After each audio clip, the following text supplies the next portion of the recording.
ಏನೋ ಅಯೋಧ್ಯೆಯ ಪವಿತ್ರ ರಾಮ ಮಂದಿರದಲ್ಲಿ ದೇಣಿಗೆಯ ಹುಂಡಿಯ ಪ್ರಕರಣ ಈಗ ದಿನದಿಂದ ದಿನಕ್ಕೆ ಒಂದು ಟ್ವಿಸ್ಟ್ ಅನ್ನು ಪಡಿತಾನೆ ಇದೆ.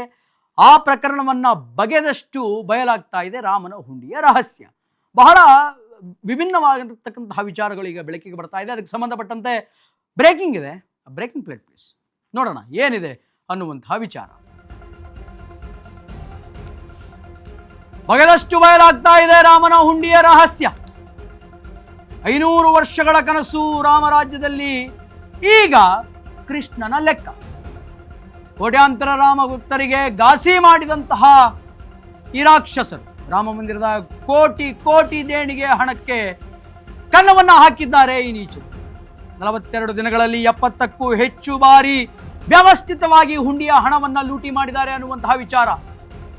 SIT ವಿಚಾರಣೆಯ ವೇಳೆ ಸ್ಫೋಟಕ ಮಾಹಿತಿ ಅನ್ನುವಂಥದ್ದು ರಿವೀಲ್ ಆಗಿದೆ. ಹುಂಡಿಯ ಲೂಟಿಯ ವೇಳೆ ಕೋಟ್ಯಾಂತರ ಭಕ್ತರ ಭಾವಕ್ಕೆ ಈಗ ಧಕ್ಕೆ ಅನ್ನುವಂಥದ್ದು. ರಾಮನ ಹುಂಡಿ ಪ್ರಕರಣಕ್ಕೆ ದಿನಕ್ಕೊಂದು ತಿರುವು ಅನ್ನುವಂಥದ್ದು ಸಿಗ್ತಾ ಇದೆ. ದಿಸ್ ಈಸ್ ಅಶ್ವವೇಗ ನ್ಯೂಸಿನ ಎಕ್ಸ್ಕ್ಲೂಸಿವ್ ಸ್ಟೋರಿ. ದಿನಕ್ಕೊಂದು ಟ್ವಿಸ್ಟ್ ಅನ್ನುವಂಥದ್ದು, ದಿನಕ್ಕೊಂದು ರಹಸ್ಯ ಅನ್ನುವಂಥದ್ದು ಬಯಲಾಗ್ತಾ ಇದೆ.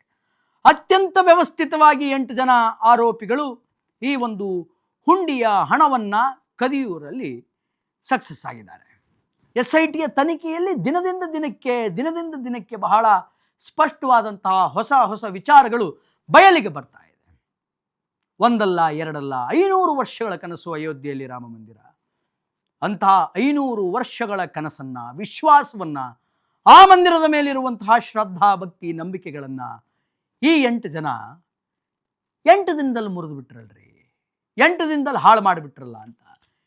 ಈಗ ಯಾರು ಅಯೋಧ್ಯೆಯ ಆ ರಾಮ ಮಂದಿರದಲ್ಲಿ ನನ್ನ ರಾಮನಿಗೆ ಇನ್ನೂ ಅತ್ಯಂತ ವೈಭೋಗ ಬರಲಿ, ಇನ್ನೂ ವೈಭೋಗದಿಂದ ಈ ಮಂದಿರ ಮೆರಲಿ ಅಂತ ಯಾರು ತಾನೇ ಇವತ್ತು ವಿಶ್ವಾಸದಿಂದ ನಂಬಿಕೆಯಿಂದ ಹುಂಡಿಗೋಗಿ ಹಣ ಹಾಕ್ತಾರೆ ಹೇಳಿ? ಹುಂಡಿಗೋಗಿ ತಾವು ದುಡಿದಂತಹ ದುಡ್ಡನ್ನು ಯಾರು ಹಾಕ್ತಾರೆ ಹೇಳಿ? ಯಾರೂ ಹಾಕಲ್ಲ. ಯಾಕಂತಂದ್ರೆ ಇವತ್ತಂತಹ ಪರಿಸ್ಥಿತಿ ಅಯೋಧ್ಯೆಯ ಮಂದಿರದಲ್ಲಿ ನಿರ್ಮಾಣವಾಗಿದೆ. ಅಯೋಧ್ಯೆಯ ಮಂದಿರದಲ್ಲಿ ನಿರ್ಮಾಣ ಆಗಿದೆ. ಯಾರಿದಕ್ಕೆ ಹೊಣೆ? SOPಯ ಲೋಪದೋಷಗಳನ್ನು ಇಟ್ಟುಕೊಂಡು ಏನು ಆಡಳಿತ ಮಂಡಳಿ ದೇವಸ್ಥಾನವನ್ನು ನಡೆಸ್ತಾ ಇತ್ತು, ಅದರ ಲೋಪಾನ, ಅವ್ರ ಲೋಪಾನ, ಅಥವಾ ಈ 8 ಜನರ ಲೋಪಾನ ಗೊತ್ತಿಲ್ಲ. SIT ತನಿಖೆ ನಡೀತಾ ಇದೆ. ಹೆಂಗಿದೆ ಟೈಮ್ ಲೈನ್ ಅನ್ನೋದನ್ನು ಹೇಳ್ತೀನಿ ನಾನು. ಹೆಂಗಿದೆ ಈ ಕಳ್ಳತನದ ಈ ವ್ಯವಸ್ಥಿತ ಒಂದು ಟೈಮ್ ಲೈನ್ ಅನ್ನುವಂಥದ್ದು ಹೆಂಗಿದೆ, ಹೆಂಗೆ ದೋಚಿದ್ರು? ಜೂನ್ 7.5 ಕೋಟಿ ಹಣವನ್ನು ಲೂಟಿ ಮಾಡಿದ್ದಾರೆ ಅಂತ ಪವನ್ ಪಾಂಡೆ ಅನ್ನುವಂಥವರು ಆರೋಪವನ್ನು ಮಾಡ್ತಾರೆ.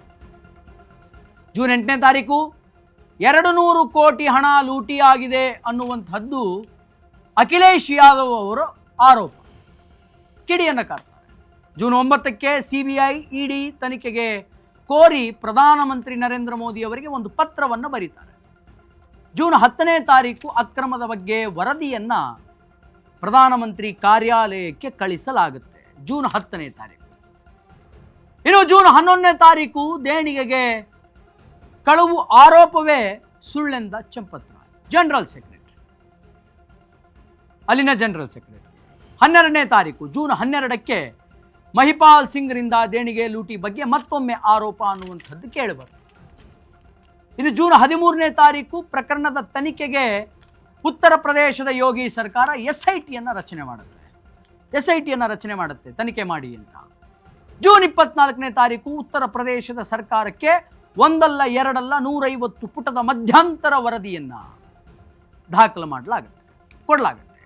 ಜೂನ್ 25ನೇ ತಾರೀಕು ದೇಗುಲದ 8 ಜನ ನೌಕರರನ್ನ ಬಂಧನಕ್ಕೊಳಪಡಿಸುತ್ತೆ, ಅಪಾರ ಪ್ರಮಾಣದ ಹಣವನ್ನು ವಶಪಡಿಸಿಕೊಂಡು. ಜೂನ್ 26ನೇ ತಾರೀಕು ಟ್ರಸ್ಟಿಗಳಾದಂತಹ ಟ್ರಸ್ಟಿನ ಜನರಲ್ ಸೆಕ್ರೆಟರಿ ಚಂಪತ್ರಾಯ್ ಜೊತೆಗೆ ಅನಿಲ್ ಮಿಶ್ರಾ ಇಬ್ಬರೂ ಕೂಡ ರಾಜೀನಾಮೆಯನ್ನು ಕೊಡ್ತಾರೆ. ಜೂನ್ 7ನೇ ತಾರೀಕು ಪ್ರಾರಂಭವಾಗಿದ್ದು ಒಂದಲ್ಲ ಎರಡಲ್ಲ 7.5 ಕೋಟಿ ರೂಪಾಯಿ ಹಣ ಲೂಟಿ ಆಗಿದೆ ಅನ್ನುವಂತಹ ಆರೋಪವನ್ನು ಪವನ್ ಪಾಂಡೆ ಅನ್ನುವಂತಹ ವ್ಯಕ್ತಿ ಮಾಡ್ತಾನೆ. ಅಲ್ಲಿಂದ ಹಿಡಿದು ಮೊನ್ನೆ ತನಕ ಜೂನ್ 26ನೇ ತನಕ Champat Rai general secretary of Ayodhya Ram Mandir trust ಅವರು ರಾಜೀನಾಮೆ ಕೊಡೋವರೆಗೂ ಏನೇನು ಆಯಿತು ಅನ್ನುವಂತಹ ವಿಚಾರಗಳನ್ನು ಈಗ ನಾನು ನಿಮಗೆ ಹೇಳಿದೆ. ಇದಕ್ಕೆ ಸಂಬಂಧಪಟ್ಟಂತೆ ಮತ್ತೊಂದು ಬ್ರೇಕಿಂಗ್ ಇದೆ, ಮತ್ತೊಂದು ಬ್ರೇಕಿಂಗ್ ಅನ್ನು ನೋಡ್ಕೊಂಡು ಬರೋಣ.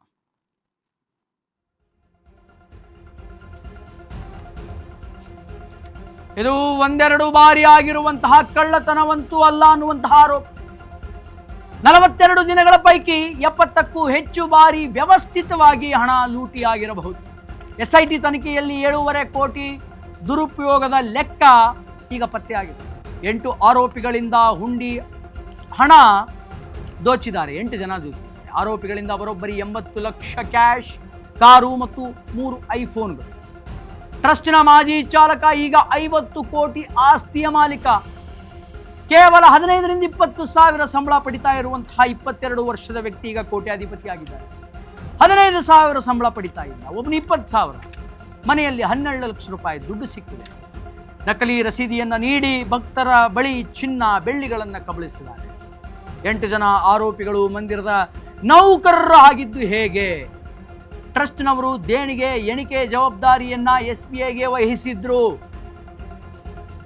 ಹೊರಗುತ್ತಿಗೆ ಆಧಾರದ ಮೇಲೆ ಖಾಸಗಿ ಏಜೆನ್ಸಿಗೆ ಜವಾಬ್ದಾರಿಯನ್ನು ನೀಡಿ ಗಣ್ಯರ ಶಿಫಾರಸ್ಸಿನ ಮೇಲೆ, ಇನ್ಫ್ಲುಯೆನ್ಸ್ನ ಮೇಲೆ ಆರೋಪಿಗಳು ಈ ಒಂದು ಏಜೆನ್ಸಿಯಲ್ಲಿ ಎಂಟ್ರಿ ಆಗಿ ದುಡ್ಡನ್ನು ಹೆಗರಿಸಿದ್ದಾರೆ. ಬಹಳ ವ್ಯವಸ್ಥಿತವಾಗಿ ಮಾಡಿದ್ದಾರೆ. ಒಂದೇ ಸಲಕ್ಕೆ ಫಾರ್ ದ ಫಸ್ಟ್ ಟೈಮ್ 70 ಲಕ್ಷಕ್ಕೂ ದುಡ್ಡನ್ನು ಅಥವಾ ಅದಕ್ಕಿಂತ ಅಧಿಕವಾಗಿರ್ತಕ್ಕಂತಹ ದುಡ್ಡನ್ನು, ಕೋಟ್ಯಾಂತರ ರೂಪಾಯಿ ದುಡ್ಡನ್ನು ಕೊಳ್ಳೆ ಹೊಡೆಯೋದಕ್ಕಾಗೋದಿಲ್ಲ. ಬಾರಿಗೆ 42 ದಿನಗಳಲ್ಲಿ 70 ಲಕ್ಷಕ್ಕೂ ಹೆಚ್ಚು ಬಾರಿ ವ್ಯವಸ್ಥಿತವಾಗಿ ಲೂಟಿಯಾಗಿದೆ ಅಂತ SIT ತನಿಖೆ ಹೇಳ್ತಾ ಇದೆ. 7.5 ಕೋಟಿ ರೂಪಾಯಿ ಟೋಟಲಿ ಹುಂಡಿಯ ದುಡ್ಡು ಈಗ ಕಳುವಾಗಿದೆ ಅನ್ನುವಂತಹ ವರದಿ ಬಂದಿದೆ. ಕೇವಲ 15ರಿಂದ 20 ಸಾವಿರ ರೂಪಾಯಿಗೆ ಸಂಬಳಕ್ಕಿರುವಂತಹ ಅಲ್ಲಿನ ಉದ್ಯೋಗಿಗಳು ಈ ಕೆಲಸವನ್ನು ಮಾಡಿದ್ದಾರೆ. ಅವ್ರ ಮನೆಗೆ ಹೋದರೆ ಹಾರ್ಡ್ ಕ್ಯಾಶ್ ಸಿಗುತ್ತೆ, ಲಿಕ್ವಿಡ್ ಕ್ಯಾಶ್ ಸಿಗುತ್ತೆ. ಒಬ್ಬನ ಮನೆಯಲ್ಲಿ 20 ಲಕ್ಷ, ಒಬ್ಬನ ಮನೆಯಲ್ಲಿ 12 ಲಕ್ಷ, ಒಬ್ಬನು ಫಾರ್ಚುನರ್ ಕಾರ್ ಬುಕ್ ಮಾಡಿದ್ನಂತೆ, ದುಬಾರಿ ಐಫೋನ್ಗಳು, ಏನೋ ಲ್ಯಾಂಡ್ ಪ್ರಾಪರ್ಟಿಗಳನ್ನು ತೆಗೆದುಕೊಂಡಿದ್ರಂತೆ. ಹೆಂಗೆ ಸಾಧ್ಯ ಅಷ್ಟೆಲ್ಲ ಅವ್ರ ಹತ್ರಕ್ಕೆ ಬರೋದಕ್ಕೆ? ಸರಿ, ಪಿತ್ರಾರ್ಜಿತ ಆಸ್ತಿ ಏನಾದರೂ ಇತ್ತಾ ಅವ್ರ ಹಣೆ ಬರಕ್ಕೆ? ಅದು ಇಲ್ವೇ. ರಾಮನ ದುಡ್ಡೇ ಎಲ್ಲ, ರಾಮನ ದುಡ್ಡದಲ್ಲಿ ತಿಂದು ಚಿಂದೆ ಉಡಾಯಿಸ್ತಾ ಇದ್ದಾರೆ. ಒಬ್ಬರಲ್ಲ ಇಬ್ಬರಲ್ಲ 8 ಜನ ಆರೋಪಿಗಳು. ಸರಿಯಾದ SOP ವ್ಯವಸ್ಥೆ ಇಲ್ಲ. ಒಂದು ದೇವಸ್ಥಾನದಲ್ಲಿ ಹಣವನ್ನು ಎಣಿಸಬೇಕು ಅಂತಂದರೆ ಸೇವಾ ರೂಪದಲ್ಲಿ ಜೇಬಿಲ್ಲದಂತಹ ಉಡುಪುಗಳನ್ನು ಹಾಕ್ಕೊಂಡು ಬರಬೇಕು. ಒಳಗಡೆ ಹೋಗಬೇಕಾದ್ರೆ ಸೆಕ್ಯೂರಿಟಿ ಚೆಕ್ ಇರಬೇಕು. ವಾಪಸ್ ಅವರು ದುಡ್ಡೆಣಿಸಿ ಹೊರಗಡೆ ಬರ್ತಾ ಇರಬೇಕಾದ್ರೆ ಅಲ್ಲಿ ಮತ್ತೊಮ್ಮೆ ಚೆಕ್ಕಿಂಗ್ ಅನ್ನುವಂಥದ್ದು ಆಗಬೇಕು. ಇದ್ಯಾವುದೂ ಕೂಡ ವ್ಯವಸ್ಥಿತವಾಗಿ ಆಗಲಿಲ್ವಲ್ಲ. Who is the responsibility? ಯಾರ ರೆಸ್ಪಾನ್ಸಿಬಿಲಿಟಿ ಇದಕ್ಕೆ? ಫೇಕ್ ರಸೀದಿಗಳನ್ನು ಕೊಟ್ಟು ಅನೇಕ ಚಿನ್ನದ ಬೆಳ್ಳಿಯ ಒಡವೆಗಳನ್ನು ಕೂಡ ಪಡೆದುಕೊಂಡಿದ್ದಾರೆ ಅನ್ನುವಂತಹ ವಿಚಾರಗಳು ಕೂಡ ಈಗ ಬೆಳಕಿಗೆ ಬಂದಿದೆ. ಇನ್ನು ಇದಕ್ಕೆ ಸಂಬಂಧಪಟ್ಟಂತೆ ಮತ್ತಷ್ಟು ವರದಿಗಳಿದೆ.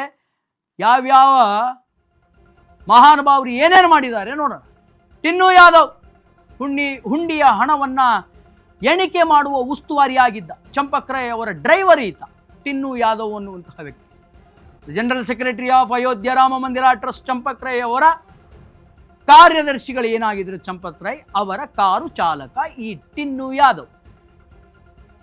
ಅಯೋಧ್ಯೆಯ ಮಾನ ಕಳೆದ 8 ಜನ ಪರಮ ನೀಚರಿವು. ಅಂದಿನ ಚಾಲಕ ಈಗ 50 ಕೋಟಿ ಆಸ್ತಿಯ ಮಾಲೀಕನಾಗಿದೆ. 50 ಕೋಟಿ ರೂಪಾಯಿ ಒಂದಲ್ಲ ಎರಡಲ್ಲ. ಎರಡನೇ ಆರೋಪಿ ರಾಮಶಂಕರ ಮಿಶ್ರಾ, ಈತನೂ ಕೂಡ ಹುಂಡಿಯ ಹಣವನ್ನು ಎಣಿಸ್ತಾ ಇದ್ದ, ಅಲ್ಲಿಯ ನೌಕರರಾಗಿದ್ದ. ರಾಮ ಮಂದಿರದ ಹುಂಡಿಯ ಹಣವನ್ನು ಎಣಿಸುವಂತಹ ನೌಕರ, ಹುಂಡಿಯ ಹಣವನ್ನು ಎಣಿಕೆಯ ನೌಕರಾಗಿದ್ದ. ಮೂರನೇ ಆರೋಪಿ ಅನುಕಲ್ಪ್ ಮಿಶ್ರಾ, ಕೇವಲ 20,000 ಆಫ್ಟರ್ ಆಲ್ 20,000 ಸಂಬಳಕ್ಕೆ ಅಂತಹ ಬೃಹತ್ ಮಂದಿರದಲ್ಲಿ ಕೆಲಸಕ್ಕಿದ್ದ. ರೇವಡದ 65 ಲಕ್ಷದ ಫ್ಲಾಟ್ ಅನ್ನ ಖರೀದಿ ಮಾಡಿದ್ದ ಈ ಅನುಕಲ್ಪ್ ಮಿಶ್ರಾ ಮೂರನೇ ಆರೋಪಿ. 65 ಲಕ್ಷ ರೂಪಾಯಿ. ಹುಟ್ಟೂರಿನಲ್ಲಿ ಕೋಟಿ ರೂಪಾಯಿ ವೆಚ್ಚದ ಫಾರ್ಮ್ ಹೌಸ್ ಅನ್ನು ಕೂಡ ನಿರ್ಮಾಣ ಮಾಡುವಂತಹ ಹಂತದಲ್ಲಿ ಈ ಮೂರನೇ ಆರೋಪಿ. ಒಂದು ಕಾರ್ ಇತ್ತು, ಅದರ ಜೊತೆಗೆ ಮತ್ತೊಂದು ಸ್ಕಾರ್ಪಿಯೋ ಕಾರ್ ಬುಕ್ ಆಗಿತ್ತು, ಜೊತೆಗೆ ಲಕ್ಸುರಿಯಸ್ ಫೋನ್ಗಳನ್ನು ಇಟ್ಕೊಂಡಿದ್ದ.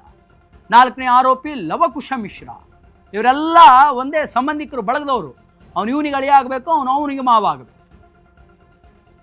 15,000ಕ್ಕೆ ಸಂಬಳಕ್ಕಿದ್ದ ಈ ನಾಲ್ಕನೇ ಆರೋಪಿ ಲವಕುಶ ಮಿಶ್ರಾ ಈತನ ಬಳಿ ಮನೆಯಲ್ಲಿ 25 ಲಕ್ಷ ರೂಪಾಯಿ ಹಾರ್ಡ್ ಕ್ಯಾಶ್ ಸಿಕ್ಕಿದೆ.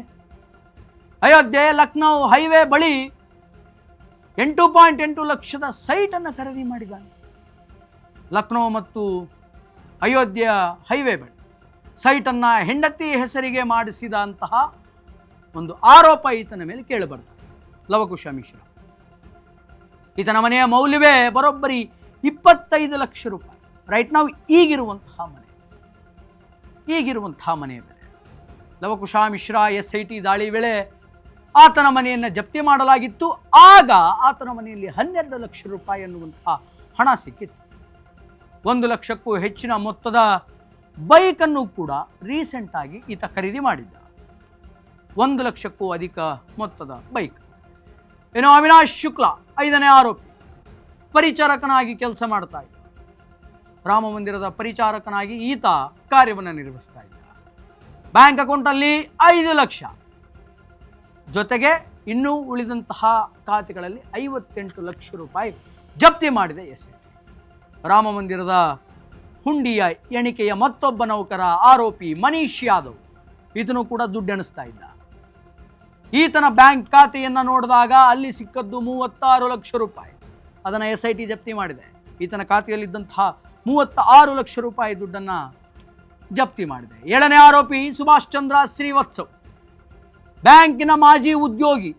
ಅದರ ಜೊತೆಗೆ ಈ ಎಣಿಕೆಯೆಲ್ಲ ಏನಾಗ್ತಾ ಇತ್ತಲ್ಲ ಅದರ ಸಿಬ್ಬಂದಿ.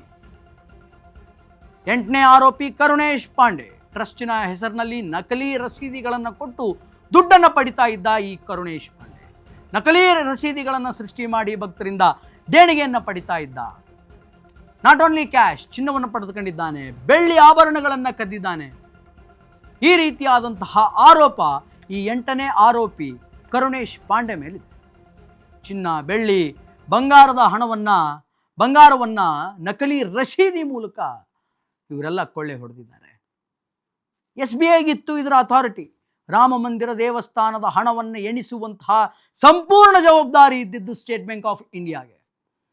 ಆದರೆ ಸ್ಟೇಟ್ ಬ್ಯಾಂಕ್ ಆಫ್ ಇಂಡಿಯಾದವರು ಏನು ಮಾಡ್ತಾರೆ ಅಂತಂದರೆ, ಗುತ್ತಿಗೆ ಆಧಾರದ ಮೇಲೆ ಒಂದಿಷ್ಟು ಜನ ಅಡಿಷನಲ್ ವ್ಯಕ್ತಿಗಳನ್ನು ತೆಗೆದುಕೊಳ್ತಾರೆ ಎಣಿಕೆಗೆ. ಹಾಗೆ ಇವರು ಇನ್ಫ್ಲೂಯೆನ್ಸ್ ಮೇಲೆ ಇವ್ರಿಗಂತಿರ್ತಾರಲ್ಲ ದೊಡ್ಡ ದೊಡ್ಡ ವ್ಯಕ್ತಿಗಳು, ಈ ರಾಜೀನಾಮೆ ಕೊಟ್ಟರಲ್ಲ ಚಂಪತ್ ರಾಯ್ ಅಂಥವರ ಇನ್ಫ್ಲೂಯೆನ್ಸ್ ಮೇಲೆ ಒಳಗಡೆ ಎಂಟ್ರಿ ಆಗ್ತಾರೆ. ಇವರೆಲ್ಲ ಪರಸ್ಪರ ರಕ್ತ ಸಂಬಂಧಿಗಳು. ನಾನು ಆಗಲೇ ಹೇಳಿದೆ, ಅವನು ಇವನಿಗೆ ಮಾವ, ಇವನು ಅವನಿಗೆ ಅಳಿಯ, ಇವನು ತಂಗಿ ಗಂಡ, ಹಿಂಗೆ ಸೋದರ ಸಂಬಂಧಿಗಳು. ಇವರೆಲ್ಲ ಸೇರ್ಕೊಂಡು ವ್ಯವಸ್ಥಿತವಾಗಿ ಪ್ಲ್ಯಾನ್ ಹಾಕಿದ್ದಾರೆ. ಇದಕ್ಕೆ ಸಂಬಂಧಪಟ್ಟಂತೆ ಒನ್ ಮೋರ್ ಬ್ರೇಕಿಂಗ್ ಇದೆ. Breaking please.